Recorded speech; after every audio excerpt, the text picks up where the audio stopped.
भक्त भक्ति भगवंत गुरु चतुर नाम बपु एक, इनके पद बंदन किए नासे विघ्न अनेक। संत नाभादास जी ने श्री भक्तमाल के मंगलाचरण में ये अति उत्तम सिद्धांत प्रस्तुत कर दिया। मंगलाचरण भी हो गया और एक अनुपम सिद्धांत दे दिया हमें, क्या कि भक्त भक्ति भगवान और गुरु में कोई अंतर नहीं है। भक्त हो, भक्ति हो, भगवान हो या गुरु हो, कोई अंतर नहीं, एक समान सब। और इनके चरणों की वंदना, इनका गुणगान, इनके चरित्रों का श्रवण सब प्रकार के विघ्नों को हर लेता है। पितामह भीष्म के चरित्र का हम श्रवण कर रहे हैं पिछले कुछ दिनों से। 12 प्रधान भक्तों में से एक पितामह भीष्म प्रधान भक्त क्यों हैं? भीष्म पितामह क्योंकि वो जानते हैं भगवान कौन हैं, मानते ही नहीं, जानते हैं। सा सर्वविद भजति माम सर्वभावेन भारत, इस बात की चर्चा कल कर रहे थे। गीता के 15वें अध्याय का श्लोक, यो मामेव सम्मूढ़ः जानाति पुरुषोत्तमं सा सर्वविद भजति माम सर्वभावेन भारत। जो मुझे, जो असम्मूढ़, जो ज्ञानी जन, जो ज्ञानी पुरुष मुझे पुरुषोत्तम जानता है, परा और अपरा प्रकृति से परे जानता है, क्षर और अक्षर से परे जानता है, वो जानता है क्या? क्षर से परे जानता है और अक्षर से उत्तम जानता है। वो उस परमात्मा को, उस पुरुषोत्तम को जानता है। और वो पुरुषोत्तम को जानने से क्या हो जाता है? सर्वविद हो जाता है, सब जानने वाला हो जाता है। और सब जानने के बाद व्यक्ति क्या करता है? सा सर्वविद भजति माम सर्वभावेन भारत, वो सब प्रकार से मेरा भजन करता है। भगवान ये कह रहे हैं गीता में, सब प्रकार से, सब भाव से मेरा ही भजन करता है।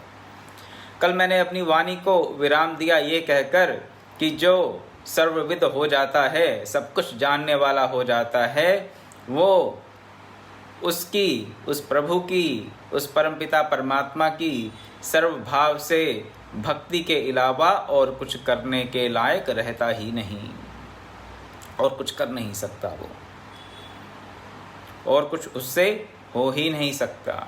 जो पूर्ण रूप से जान, समग्र रूप से जो भगवान को जान गया, वो भगवान का भजन ही करेगा, भगवान की भक्ति ही करेगा। उसके लिए कुछ और करना संभव ही नहीं है। ऐसा नहीं कि उनके पास चॉइस है। जो सर्वविद है, जो पुरुषोत्तम को जानता है, जैसे कि भीष्म पितामह, उनके लिए उस पुरुषोत्तम की आराधना के अलावा और कोई कार्य करने को होता ही नहीं, कर ही नहीं सकते, कुछ दिखता ही नहीं। और गीतानाथ ने, भगवान श्री कृष्ण ने गीता के 6ठे अध्याय का 30वां श्लोक है ये, यो मां पश्यति सर्वत्र सर्वं च मयि पश्यति तस्याहं न प्रणश्यामि सा च मे न प्रणश्यति। अर्थ ये है, जो सब में मुझे देखता है और सबको मुझ में देखता है।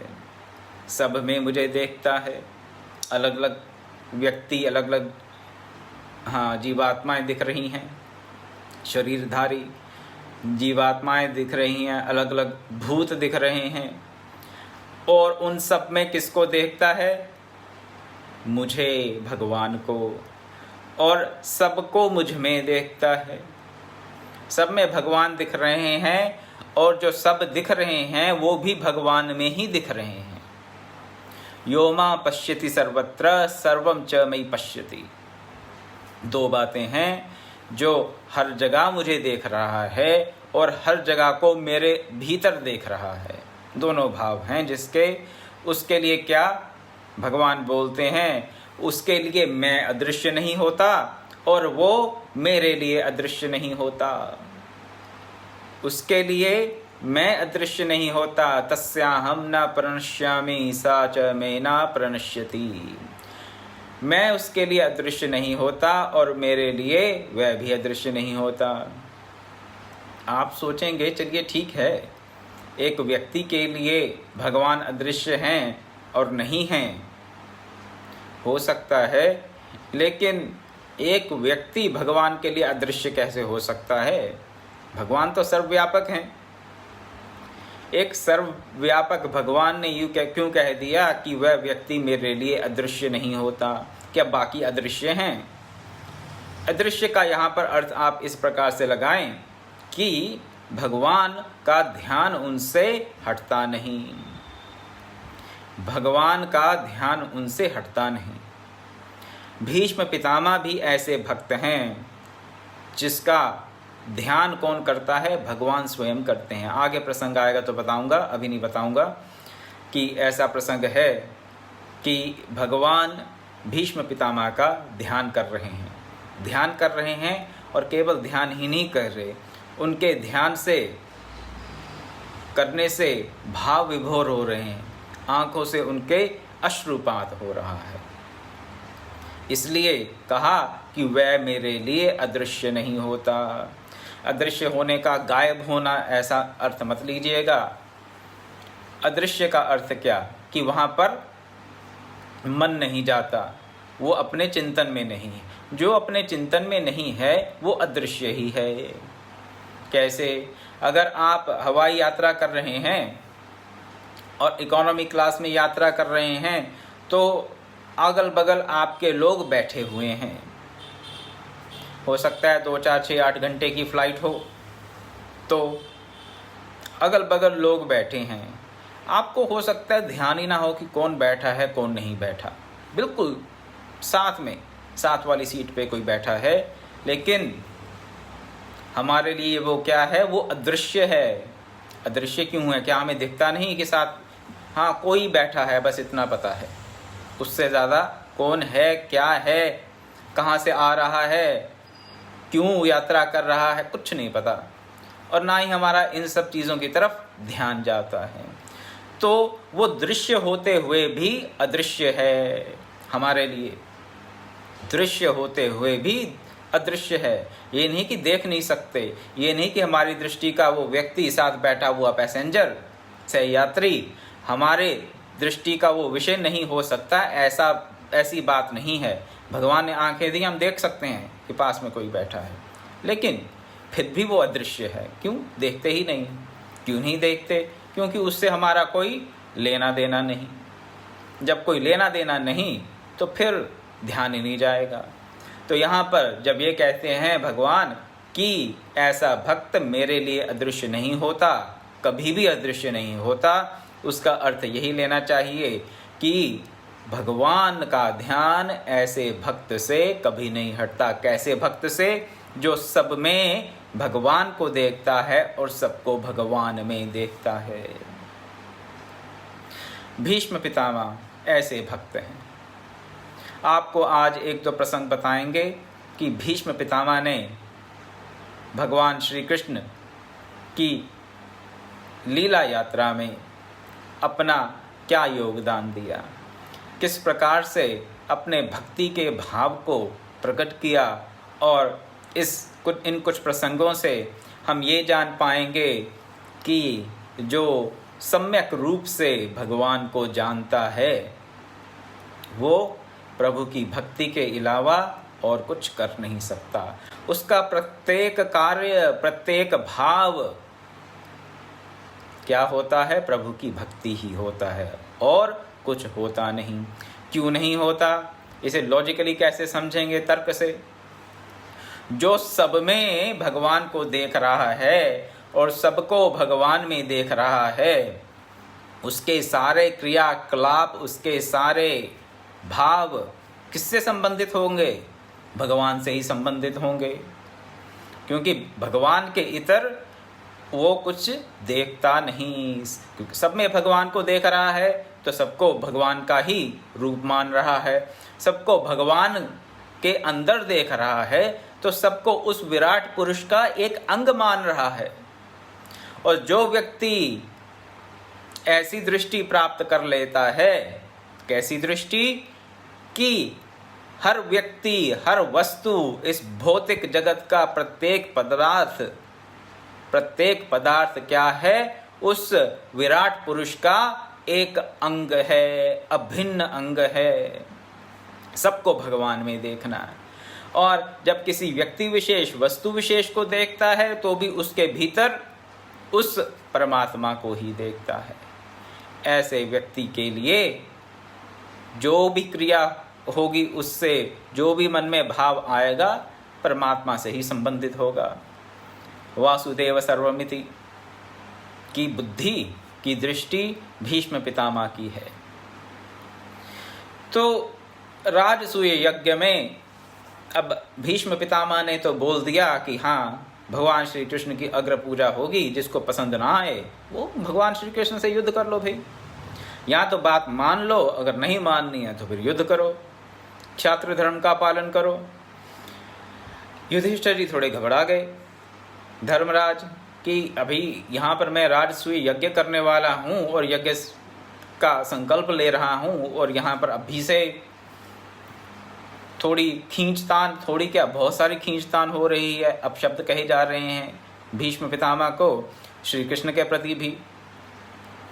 तो युधिष्ठिर क्या करते हैं, भीष्म पितामह के पास जाते हैं और पूछते हैं कि आप बताइए पितामह, आप बताएं कि इस सब विवाद का क्या हल निकले, इसको कैसे सुलझाया जाए, इस प्रॉब्लम का सल्यूशन क्या है।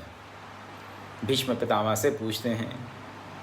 भीष्म पितामह कहते हैं, युधिष्ठिर तुम चिंता ना करो, किसी प्रकार की चिंता मत करो, भगवान कृष्ण यहाँ पर स्वयं उपस्थित हैं, वो सबसे निपट लेंगे, तुम्हें कुछ करने की आवश्यकता नहीं है। ये है भक्त की दृष्टि। उनको भगवान को जानते हैं, पता रहता है उनको कि भगवान किस प्रकार से किसका भरण पोषण करने वाले हैं, किसकी लीला को समाप्त करने वाले हैं, और किस प्रकार से किसकी रक्षा करने वाले हैं। तो पितामह भीष्म से युधिष्ठिर को जब आश्वासन प्राप्त हुआ, उसके पश्चात महाराज युधिष्ठिर थोड़े शांत हो गए कि चलिए, भीष्म पितामह कह रहे हैं तो ठीक ही कह रहे हैं, हमारे पितामह हैं और भगवान श्री कृष्ण तो हमारे सदैव हितैषी रहे ही हैं, तो इसलिए मुझे चिंता करने की आवश्यकता नहीं। युधिष्ठिर ये सोचकर, ये बात समझकर शांत हो गए। और आप सब लोग जानते ही हैं, फिर उसी राजसूय यज्ञ की सभा में श्री कृष्ण ने शिशुपाल का वध कर दिया अपने सुदर्शन चक्र से। शिशुपाल को 100 अपराध क्षम्य थे। क्षम्य अर्थात भगवान श्री कृष्ण ने कहा था शिशुपाल की माता को, जो कि उनकी बुआ थी, कि मैं तुम्हारे इस पुत्र के 100 अपराध क्षमा कर दूंगा, उसके बाद अगर इसने कोई और अपराध किया तो ये उसके दंड का अधिकारी अवश्य होगा। तो जब राजसूय यज्ञ आरंभ होने से पहले राजसभा में शिशुपाल ने श्री कृष्ण के प्रति बहुत से अपशब्द कहे, तो 100 अपराध तो सहन किए भगवान श्री कृष्ण ने। फिर अपने वचनानुसार उसके पश्चात शिशुपाल का जो सर था काट डाला अपने सुदर्शन चक्र से। अब सुदर्शन चक्र की ऐसी महिमा थी कि जब सब राजाओं ने देखा कि किस प्रकार शिशुपाल का वध हो गया है, तो जो पहले बहुत बातें बना के बोल रहे थे पितामह भीष्म के प्रति और भगवान श्री कृष्ण के प्रति भी बहुत से अपशब्द बोल रहे थे, सब चुप हो गए। उनको दिख गया कि हमारा चुप रहने में यहाँ से चले जाएं, अगर यहाँ पे रुकना है तो चुप करके बैठे रहें तो ही भलाई है, नहीं तो हमारी भी जीवन लीला शिशुपाल की तरह समाप्त होने वाली है। तो उस समस्या का समाधान वहाँ हो गया। उसके बाद का प्रसंग, महाभारत युद्ध में भीष्म पितामह 10 दिन के लिए कौरव सेना के सेनापति रहे। 10 दिन के लिए, जब तक कि वो शरशय्या पर लेट नहीं गए तब तक वो कौरव सेना का नेतृत्व करते रहे। दुर्योधन को तो हमेशा यही लगता था कि पितामह भीष्म इतने पराक्रमी हैं, इतने महान योद्धा हैं, ये पांडवों को मार सकते हैं, परंतु इनके मन में पांडवों के प्रति दया है, प्रेम का भाव है, वात्सल्य का भाव है, इसलिए उनको मारते नहीं। तो दुर्योधन ने एक दिन क्या किया, अपशब्द कहे पितामह भीष्म को। क्या अपशब्द कहे कि आपने हमारी सेना का नेतृत्व तो संभाल लिया, लेकिन आपका मन तो पांडवों की तरफ है, आप ईमानदारी से युद्ध नहीं कर रहे। बस ऐसा लांछन लगा दिया पितामह भीष्म पर। यह सब कहा सुनी हुई तो पितामह भीष्म ने प्रण किया कि कल मैं पांडवों का वध कर दूंगा, अगले दिन के युद्ध में मैं पांडवों का वध कर दूंगा। तो प्रतिज्ञा कर ली, तो प्रतिज्ञा तो उन्होंने कर ली, लेकिन भगवान श्री कृष्ण ने उनकी प्रतिज्ञा को भंग करा दिया। किसी प्रकार से ऐसी व्यवस्था कर दी भगवान श्री कृष्ण ने कि भीष्म पितामह किन्हीं भी पांडवों का वध उस दिन नहीं कर पाए, जिस दिन उन्होंने कहा था, प्रतिज्ञा की थी कि मैं पांडवों का वध करूंगा। अब भगवान तो भगवान है, उन्होंने प्रतिज्ञा भंग करवानी थी तो करवा दी, लेकिन भक्त भी तो भक्त है। यहाँ पर भक्त और भगवान का जो प्रेम का संबंध है वो आपके सामने रख रहा हूँ। कैसा भक्त, जो सर्वविद है, सब जानने वाला है और सब प्रकार से भगवान का ही भजन करता है। प्रतिज्ञा भंग हो गई तो भीष्म पितामह को भी लगा कि मैं भी अब कृष्ण की प्रतिज्ञा भंग करूंगा, इन्होंने मेरी की। किसी क्रोधवश नहीं, ऐसा नहीं कि क्रोध करके कहा, और ना ही किसी आमर्श के चलते, कुछ ऐसी बात नहीं थी, ये केवल लीला मात्र है। इस बात को समझें। दुर्योधन द्वारा जो भीष्म पितामह से प्रतिज्ञा करवा ली गई कहा सुनी में कि पांडवों का वध करेंगे, उस प्रतिज्ञा को भंग करवा दिया भगवान श्री कृष्ण ने। अब भीष्म पितामह ने सोचा कि अगर श्री कृष्ण मेरी प्रतिज्ञा भंग करवा सकते हैं तो मैं भी उन्हीं का ही भक्त हूँ, मैं भी उनकी प्रतिज्ञा भंग करवा सकता हूँ। किसके बल पे? अपने बल पे नहीं। भीष्म पितामह ने जब ये निश्चय किया कि मैं भगवान कृष्ण की प्रतिज्ञा भंग करवा दूंगा, निश्चय अपने बल पर नहीं किया उन्होंने ये निश्चय किया भगवान श्री कृष्ण के बल पर ही। फिर से एक बार, प्रतिज्ञा भंग करवानी है भगवान कृष्ण की। करवाना कौन चाहता है? उनके भक्त पितामह भीष्म। किसके बल पे कराएंगे? अपने बल पे ना, अपने बल पे कराएंगे तो फिर भक्त काहे के? जो ये कहे कि मैं अपने बल से कुछ भी कर लूं, वो भक्त नहीं है, वो अभी विभक्त है। उसको लगता है मेरा अपना बल है, मेरा अपना पौरुष है, मेरा अपना पुरुषार्थ है, मेरा अपना बुद्धि बल है, बाहुबल है, मेरी अपनी शक्ति है, युक्ति है, तर्क है। जिसमें ये भाव अभी तक बने हुए हैं वो अभी विभक्त है, अभी अपने आप को अलग समझता है, अभी भक्त नहीं हुआ।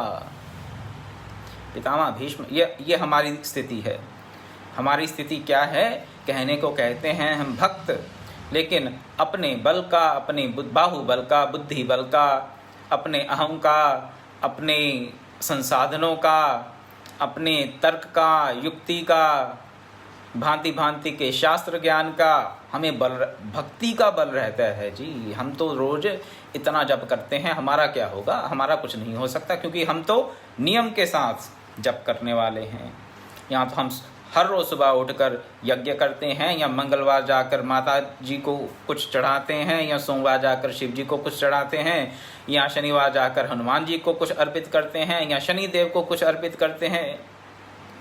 भांति भांति की जो हमने प्रक्रियाएं अपना रखी हैं, जिनको कि हम भक्ति मानते हैं, समझते हैं कि ये भक्ति है, उसी के बल पर हम अभिमान करते हैं। उस अभिमान से, उस अहंकार से हम क्या करते हैं? अपने आप को अपने इष्ट से विलग कर लेते हैं। ये हमारी स्थिति है, ये हमारी भक्ति की देवी की दुर्गति नहीं, लेकिन हमारी दुर्गति हो रही है भक्ति के नाम पर भांति भांति के आडंबरों को अपनाने के लिए। मैं ये नहीं कह रहा मंदिर ना जाएं, किसी इष्ट देव की पूजा ना करें, परंतु वो करके ये मत सोचें कि मैंने ऐसा ऐसा कर लिया तो अब मुझे ऐसी ऐसी प्राप्ति हो जाएगी या मेरी ऐसी ऐसे रक्षा हो ही जाएगी। क्यों? क्योंकि मैंने ये फलां कर्मकांड, फलां स्तुति, फलां पाठ, जप इत्यादि कर लिया है।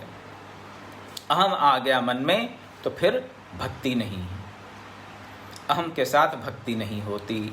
इस सिद्धांत को आप सबसे निवेदन कर रहा हूँ कि भक्ति में अहम गलित होता है। अहम कम होना, गलित होना मतलब कम होता है। अपनी जो ईगो है वो रिड्यूस होनी चाहिए भक्ति में। अगर भक्त हैं तो अहम गलित होना चाहिए। भक्ति का कोई भी अगर साधन अपनाते हैं तो अगर अहम पुष्ट हो रहा है तो वो कुछ भी हो सकता है, परंतु भक्ति नहीं हो सकती। अहम पुष्ट करने वाली कोई भी क्रिया भक्ति का अंग नहीं है। अहम गलित करने वाली जो क्रिया है, कोई साधन है, वो भक्ति हो सकती है। इस सिद्धांत को आप याद रखें और देखें कि हम अपने जीवन में भक्ति के नाम पर जो कर रहे हैं, क्या उससे हमारा अहम पुष्ट हो रहा है या गलित हो रहा है? हमारी ईगो स्ट्रोंग हो रही है या ईगो डिमिनिश हो रही है? Please introspect.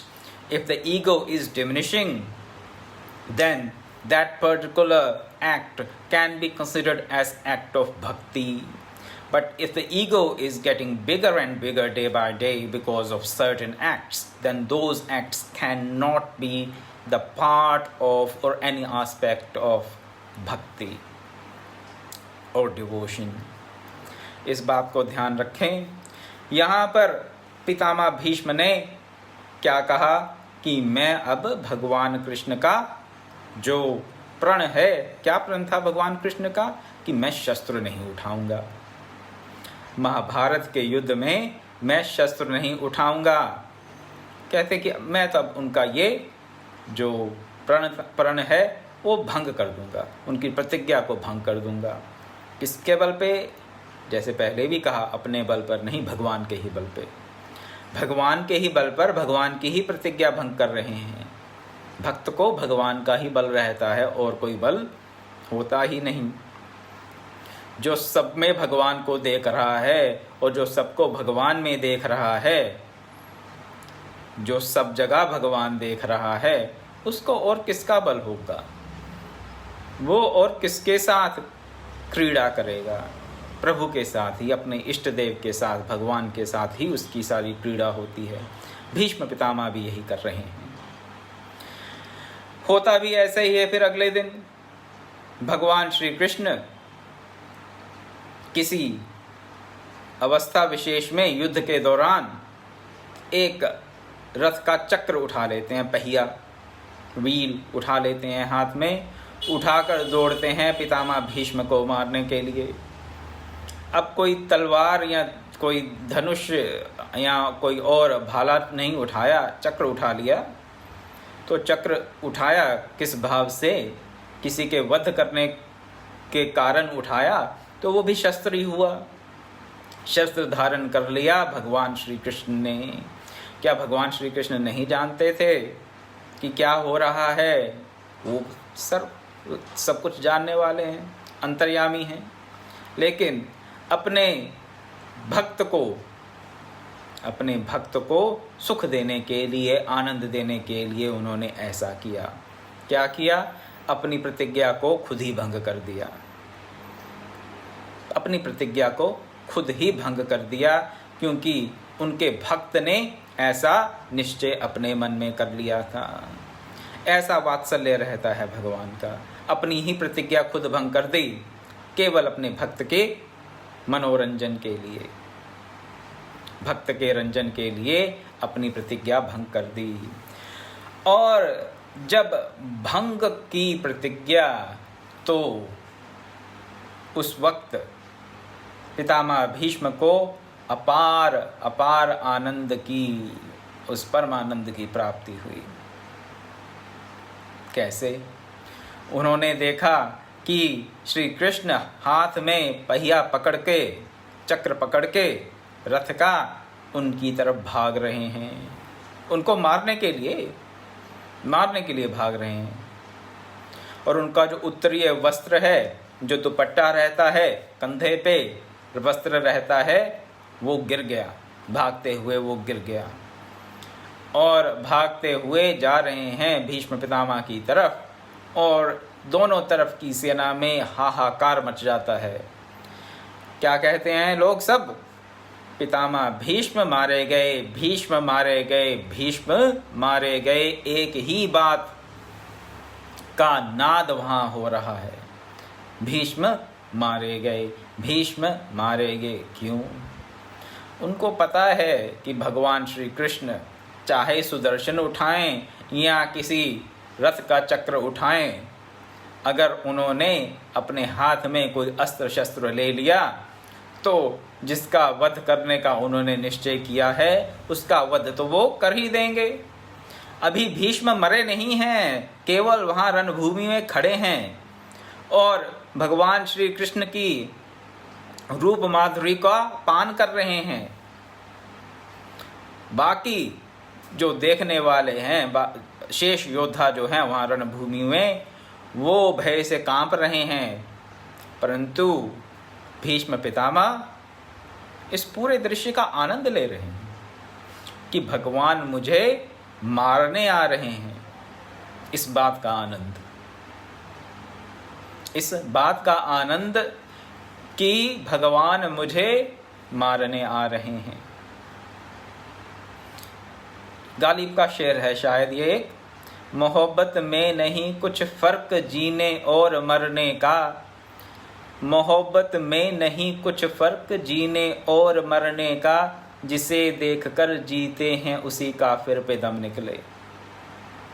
भक्त के लिए भगवान चाहे वरदान देने आए, धन अपार संपदा देने आए, चाहे रथ का चक्र पकड़ के, कोई अस्त्र शस्त्र पकड़ के मारने के लिए आए, उसके लिए भीष्म पितामह जैसे भक्त के लिए दोनों ही आनंद के कारण हैं, दोनों ही परमानंद के कारण हैं। क्यों? क्योंकि वो सब कुछ भगवान की लीला ही देख रहा है और कुछ नहीं।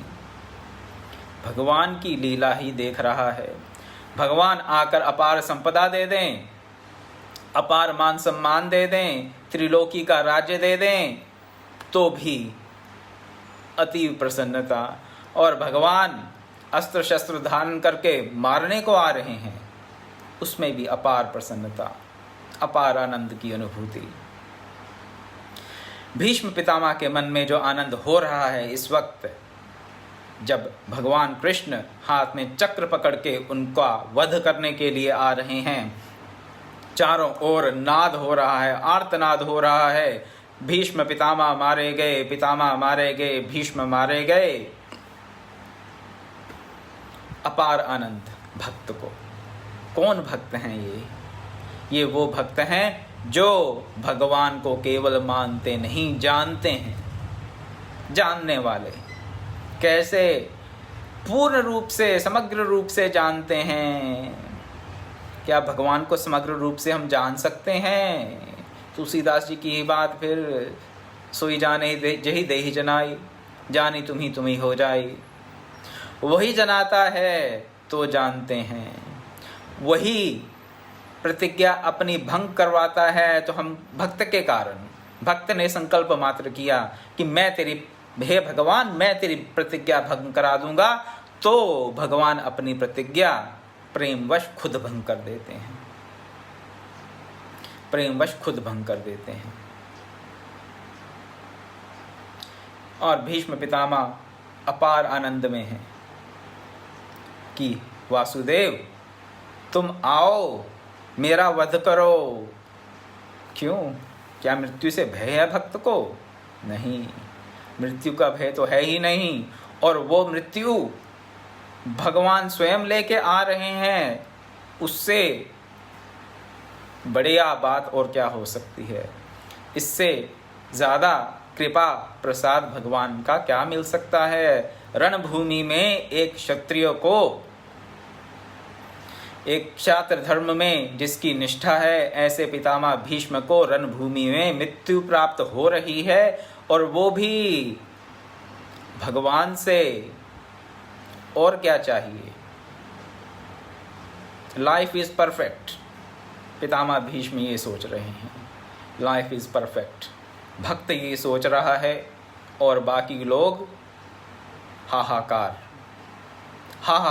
चारों तरफ कि आज तो भगवान श्री कृष्ण ने भीष्म पितामह को मार दिया या मार देंगे, ऐसा भी नहीं बोल रहे, कह रहे मारे गए। भीष्म पितामह ने जो उद्गार कहे वहां पर, वो मैं आपके सामने रखूंगा। कहते हैं, हे पुंडरीकाक्ष आओ, हे देव तुमको नमस्कार है। हे पुरुषोत्तम, आज इस महायुद्ध में तुम मेरा वध करो वध मेरा। हे परमात्मन, हे कृष्ण, हे निष्पाप, हे गोविंद, तुम्हारे हाथ से युद्ध में मरना मेरा अवश्य ही सब प्रकार से परम कल्याण का कारण बनेगा। तुम्हारे हाथ से मेरा मरना इस युद्ध में। क्षत्रिय तो युद्ध में मरने के लिए ही जाते हैं, और युद्ध में जो मृत्यु प्राप्त होती है, वीर गति प्राप्त होती है, वही किसी क्षत्रिय के लिए उत्तम मृत्यु बताई गई है। शास्त्र कहते हैं कि किसी क्षत्रिय के लिए खाट पकड़ के मरना ये तो अत्यंत निकृष्ट मृत्यु है, दुख का कारण है ये। लेकिन रणभूमि में प्राण त्याग करना उत्तम बताया गया क्षत्रिय के लिए। और रणभूमि में मृत्यु प्राप्त हो रही है भीष्म पितामह को, और वो भी भगवान से, तो क्यों ना परम कल्याण का कारण बनेगी। आज त्रैलोक्य में मैं सम्मानित हूँ, तीनों लोक में मेरा सम्मान है। क्यों? भगवान खुद मुझे मारने आ रहे हैं, इसलिए तीनों लोकों में मेरा सम्मान है। ऐसा नहीं, भीष्म पितामह का सम्मान तो तीनों लोकों में आरंभ से है।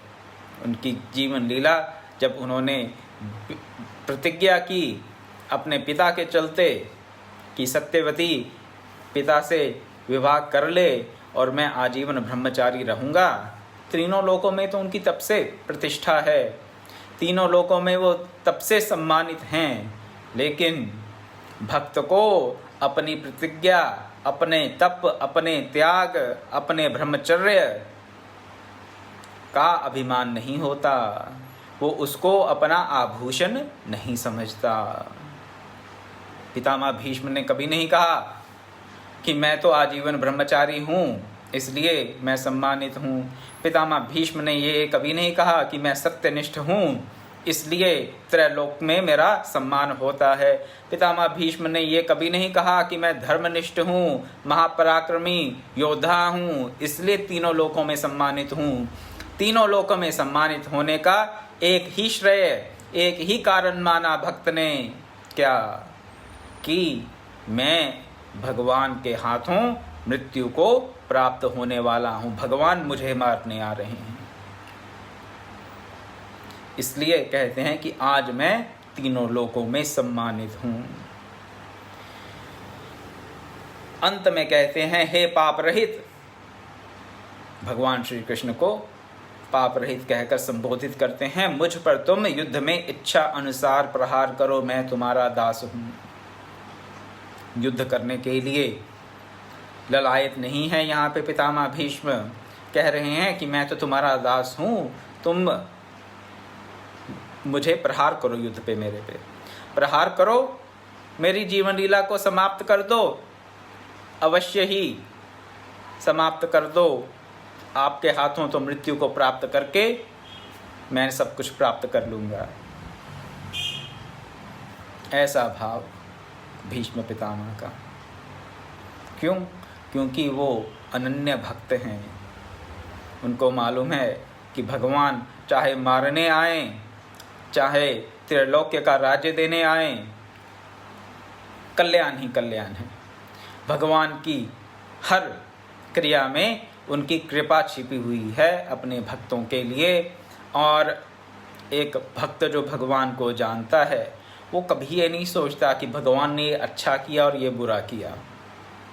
हमारे मन में ऐसा भाव आ जाता है, भगवान ने ये ठीक नहीं किया, भगवान ने वो तो अच्छा किया, वो तो कभी नहीं सोचते। लेकिन जब कुछ ठीक नहीं लगता तो कहते नहीं भगवान ने ये अच्छा नहीं किया। लेकिन वो हमसे जैसे अल्पज्ञ हैं, वो हमारी जैसी छोटी बुद्धि के लोगों में ही ये बात आती है। जो भक्त पूर्ण रूप से भगवान को जानते हैं वो उनकी हर क्रिया में कृपा को समझते हैं। और हम भी साधन करें, प्रयास करें, भगवान की हर क्रिया में, भगवान की हर बात में हम उनकी कृपा का अनुभव कर सकें। इसी प्रार्थना के साथ, इसी आशा के साथ मैं आज अपने सत्संग को, अपनी वाणी को यहीं विराम देता हूँ। कल मिलेंगे तो चर्चा करेंगे कि क्या शिशुपाल पर भी भगवान ने कृपा की थी। पितामह भीष्म पर तो कृपा की, शिशुपाल पर भी कृपा हुई। कहते तो यही है कि शिशुपाल जी को भगवान का धाम मिल गया। तो क्या किया जाए, सबको क्या भगवान का धाम मिल रहा है? तो नरक और स्वर्ग कौन जाता है? शिशुपाल अगर नरक नहीं गया भगवान को इतनी गालियां निकाल कर, बहुत गालियां निकाली उसने भगवान श्री कृष्ण को, बहुत से अपशब्द कहे, जो इतनी गालियां निकाल कर भी नरक नहीं जाता तो नरक कौन जाता है? पितामह भीष्म तो भागवत हैं, परम भागवत हैं, परम संत हैं, परम तपस्वी हैं, परम भक्त हैं, मानते हैं उनकी तो उत्तम गति होगी ही। लेकिन शिशुपाल को भी उत्तम गति मिली तो फिर दुर्गति किसकी होती है? शिशुपाल को उत्तम गति क्यों मिली, उस पर विचार करेंगे। तो हम क्या शिशुपाल से गए गुजरे हैं, उस पर भी विचार करेंगे। क्या हमारी दुर्गति हो सकती है या होगी, किसकी दुर्गति होती है, इन सब बातों पर कल विचार करेंगे। आज आप सबके प्रति मंगल कामना करता हुआ कि हम और ये आशा करता हुआ कि गुरु कृपा से, भगवत कृपा से हम भगवान की प्रत्येक क्रिया में अपने ऊपर कृपा समझें और ये कभी मन में बात ना आए कि भगवान तूने ऐसा क्यों किया। इसी प्रार्थना के साथ मैं अपनी वाणी को विराम देता हूँ। ओम पूर्णमदः पूर्णमिदं पूर्णात् पूर्णमुदच्यते पूर्णस्य पूर्णमादाय पूर्णमेवावशिष्यते। ओम शांति शांति शांति। हरि ओम तत्सत्।